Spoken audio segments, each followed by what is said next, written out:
Hello everyone, welcome to Start Tech.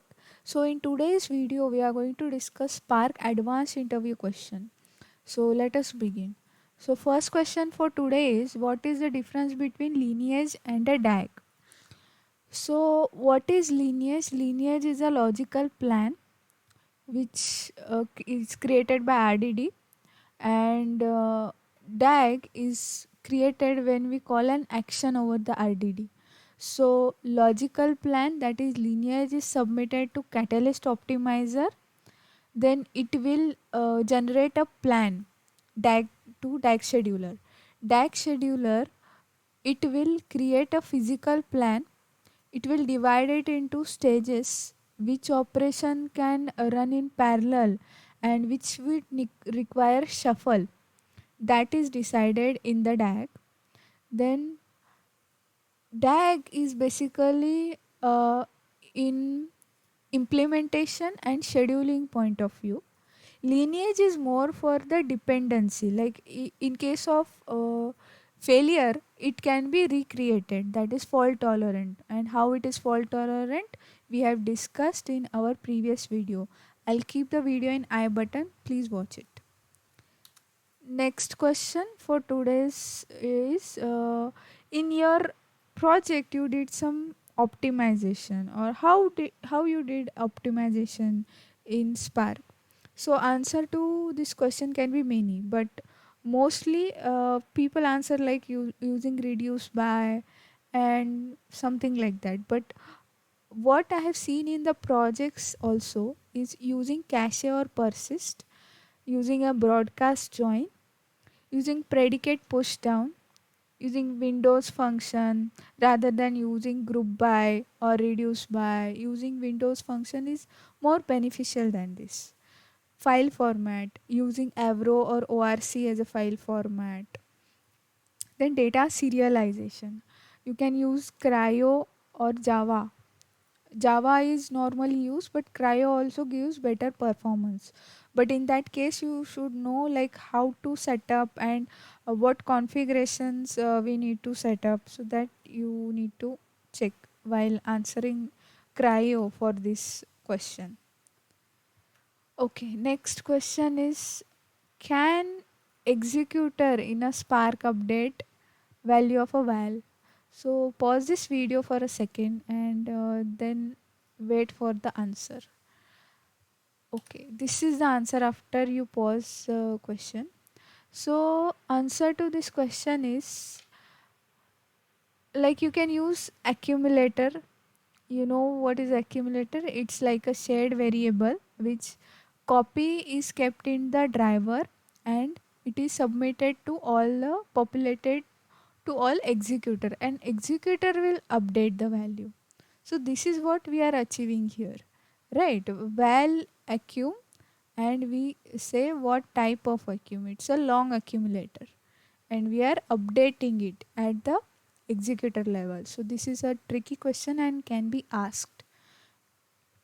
Next, what is the default partition in Spark? So default is 200, and you can change it by this, uh, you know, by setting this as a Spark SQL shuffle partition. This property you can change, like 200 you can change it as per your convenience, but default is 200.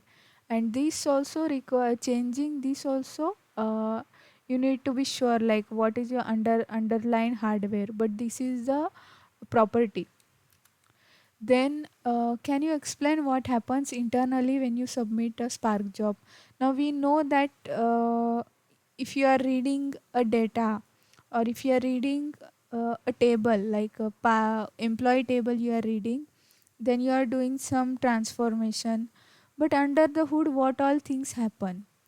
Like we have seen Spark architecture, but what all in detail happens? So a DAG is created, then DAG is scheduled and divided into tasks, which we have seen last time also. Then this is passed to a DAG scheduler. So basically, DAG scheduler is a pipeline that operates together, and the task or the stages are sent to DAG scheduler. DAG scheduler checks which task can be run in parallel. So and which task requires shuffle. So that is done in DAG scheduler, and that is sent to task scheduler. Task scheduler is not aware of the DAG. It only knows that this task it needs to be performed. So that is the job of task scheduler. It's like a worker to the executor. Okay. So under the hood these all things happen, so you should be aware of this. Next question is Spark configuration. Like if you have 6 node cluster, 16 cores, and 64 GB RAM, then how many number of cores it should be, how many number of executor, and how many executor memory it should be. So we have created a detailed video which I will share in the I button. Please watch it. It's very helpful and it's a most likely asked question in an interview. Like what is your Spark configuration and how would you calculate it? Okay, now we are done with Spark questions. Now the interviewer would try to get your understanding on cloud. So even if you have not done any certification, this question may be asked. Okay. So you must be able to answer some basic question like what is SaaS? SaaS is software as a service and what can it provide? So I have provided for AWS. So it's a Databricks you can use. Platform as a service, EMR, it is nothing but its full form is Elastic MapReduce. We'll see how it works in upcoming next session maybe. And infrastructure as a service, EC2, it can use EC2. This is the basic. EC2 is a basic in AWS. That is the infrastructure which it use. Now you told this, now the interviewer will try to understand your knowledge of EMR. So what is EMR? EMR is Elastic Map Reduce, which AWS calls EMR as. It is based on cluster, like it is a cluster of EC2 instances. Suppose you have a Hadoop cluster and you want to now use the cloud services. Suppose you have Hadoop cluster and now you want to move it to the cloud.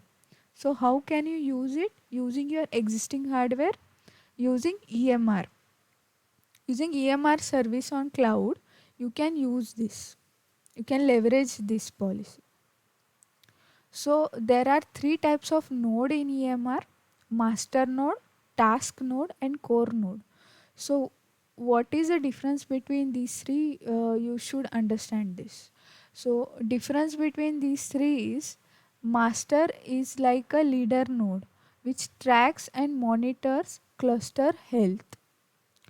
Task node, task node don't hold the data, but it runs the data.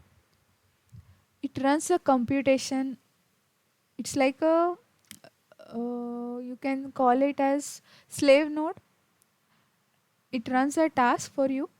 Core nodes are the ones which host the data or which pick up the data, which hold the data. It can be scaled up or scaled down. And for this you can use spot instances which gives the highest amount of cost saving.